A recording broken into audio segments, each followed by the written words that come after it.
ఏంట్రా? తీసుకో.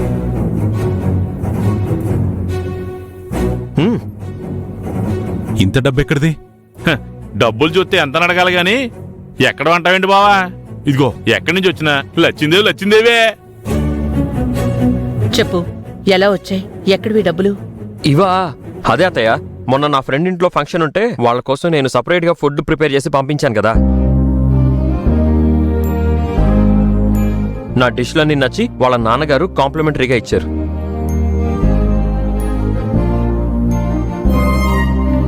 కాంప్లిమెంట్ అంటే ఏంట్రా? కాంప్లిమెంటరీ అంటే మీరు చేసిన వంటలు బాగున్నాయి అని మెచ్చుకుంటూ ఎక్స్ట్రాగా మనీ ఇవ్వడం అన్నమాట. ఓహో, వాళ్ళు ఏదో రకరకాల వేరే వేరే పేర్లతో డిష్లు చెప్పారు పెద్దమ్మగారు. బాలు సిటీలో చదువుకున్నాడు కాబట్టి, వాడికి తెలుసు కాబట్టి అన్నీ వీడే చేసి పంపించాడు. అది నీ మంచితనాన్ని మెచ్చి విలువనిచ్చి వాళ్ళిచ్చిన డబ్బులురా. అది నీ కష్టార్జితం, నీ దగ్గరే ఉంచుకో.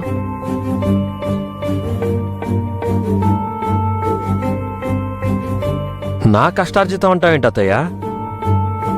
రే, నువ్వు కష్టపడిందని కదా కాంప్లిమెంటరీ ఇచ్చారు. అప్పుడు అది నీ కష్టార్జితమే కదా. నా కష్ట సుఖాలు వాళ్ళవనుకున్నప్పుడు కష్టార్జితం కూడా వాళ్ళదే నాన్న. శభాషలుడు, ఇది మాటంటే. ఇది మా అన్నయ్య వదిన పెంపకం అంటే. అయినా ఆ డబ్బులు వద్దులేరా, నీ ఖర్చుల కోసం దగ్గర పెట్టుకో. అలాంటివేంటి మావయ్య? నా ఖర్చులకి డబ్బులు కావాలంటే అత్తయ్య నాకు డబ్బులు కావాలని చెప్పి అడిగే అధికారం ఆవిడ దగ్గర నాకుంది కదా. ఏ మావయ్య, నీ జేబులో నుంచి 500 తీసుకున్నానని చెప్పే చనువు కూడా నాకుంది. అలాంటప్పుడు నా కోసం దాచుకోవాల్సిన అవసరం లేదు మావయ్య.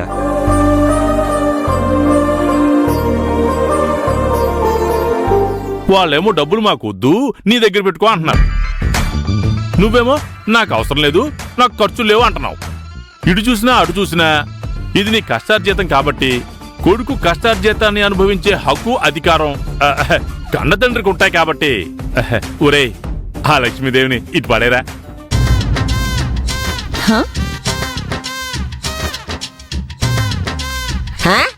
నీకా?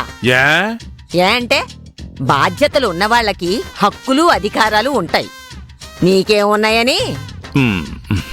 ఈ డబ్బులు నీకిచ్చే బదులు ఆ దేవుడు హుండీలో వేస్తే వీడికి పుణ్యమైనా వస్తుంది.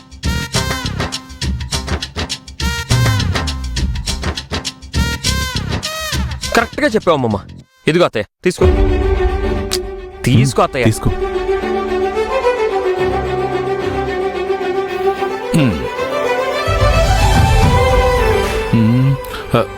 మా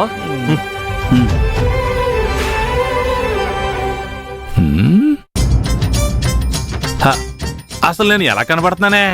నీకింకా అర్థం కాలేదా? కన్న తండ్రిని, ఇంటికి అల్లుణ్ణి అని ఇంకా కాలర్ ఎగరేసుకుంటున్నావు కానీ నిన్నెవరో అంతలో లెక్క చేయట్లేదు. సరే పద.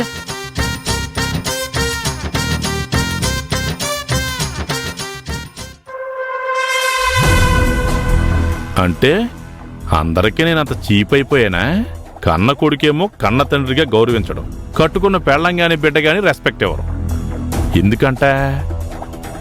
ఏంటంటే వీళ్ళందరూ ఒకటైపోయారు, అందరూ హ్యాపీగా ఉన్నారు కదా.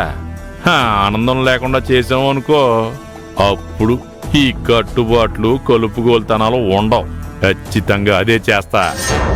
ఇవాళ ఏకలాగా తీసి పాడేస్తున్నారు కదా నన్ను, నా వెయిట్ని నేనే పెంచుకుంటా. ఇక నుంచి ఇల్లు అనే మహావృక్షాన్ని చెదపురుగులాగా వేళ్ల దగ్గర నుంచి తీసేయడం మొదలు పెడతాను. చివరికి మొత్తం చెట్టునే తినేస్తాను. చూద్దురుగాని.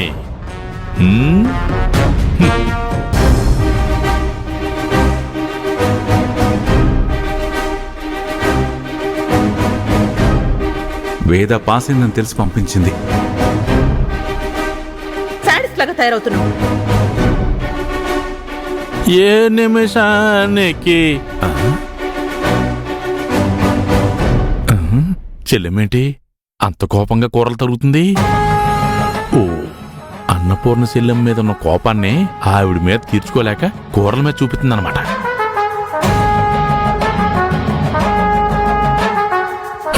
ఓరే కోటయ్య, శదపురుగులాగా ఈ చెట్టుని తినేద్దాం అనుకుని అలా బయటకు వచ్చావో లేదో, ఎదురుకుండా ఒక వేరు ముందు నా దగ్గరికి రా కొరికేయడం తినేయడం ముందు నా దగ్గర నుంచి మొదలు పెట్టు అని అబ్బా వెల్కమ్ చెప్తున్నట్టు లేదు.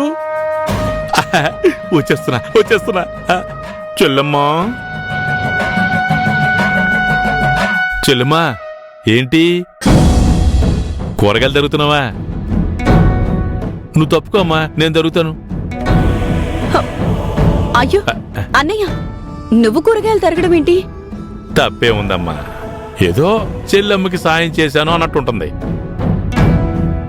నీ తోడబుట్టినోని కాకపోయినా అన్నయ్య అని ప్రేమగా పిలుస్తుంటావు కదా. ఆవిడ కూడా నిన్ను అలాగే పిలుస్తుంది కదా.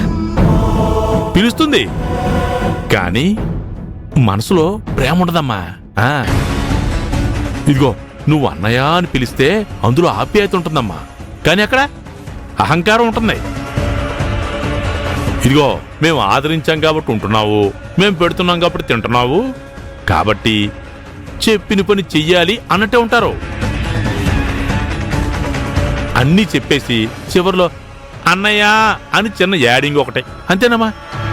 ప్రేమలనేవి ఉన్నా ఆవిడకి అందరి మీద అథారిటీ చేయాలన్న అహంకారం మొదటి నుంచి ఉందిలే అన్నయ్య. అమ్మా నా విషయం పక్కన పెట్టాయమ్మా. ఇప్పుడు అధికారం నీ మీద చలాయించాలని చూస్తుంది. సరే నువ్వంటే అలవాటు పడిపోయి ఓకే, కానీ అదే అధికారం నీ కూతురు మీద చలాయించాలని చూస్తుంది చెల్లెమ్మా.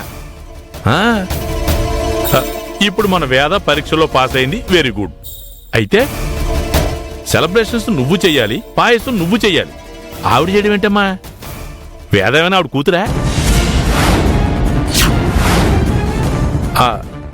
ఆనందపడిందే అనుకో, నీదు చెప్పచ్చుగా. ఆ అమ్మాయి పాస్ అయింది కాబట్టి వేదాకి ఏదైనా స్వీట్ చేయమని. తనే ఎందుకు చేసినట్టు అంటే వేద దగ్గర మార్కులు కొట్టేయాలనే కదా. నువ్వేదో పైకి లైట్ గా మాట్లాడేస్తావు గానీ ఇదిగో నువ్వు ఈ విషయం లోతుగా ఆలోచించట్లేదు. అన్నపూర్ణ విషయంలో ఇదిగో నువ్వు కొంచెం జాగ్రత్తగా ఉండాలి చెల్లెమ్మా. ఎందుకంటే కోడి పిల్లని గద్దెత్తుకుపోయినట్టు నీ కూతుర్ని అన్నపూర్ణ తన వైపు తిప్పేసుకుంటది. ఆవిడెవరు నా కూతురుని నా నుంచి దూరం చేయడానికి? ఆవిడకంత సీన్ లేదు.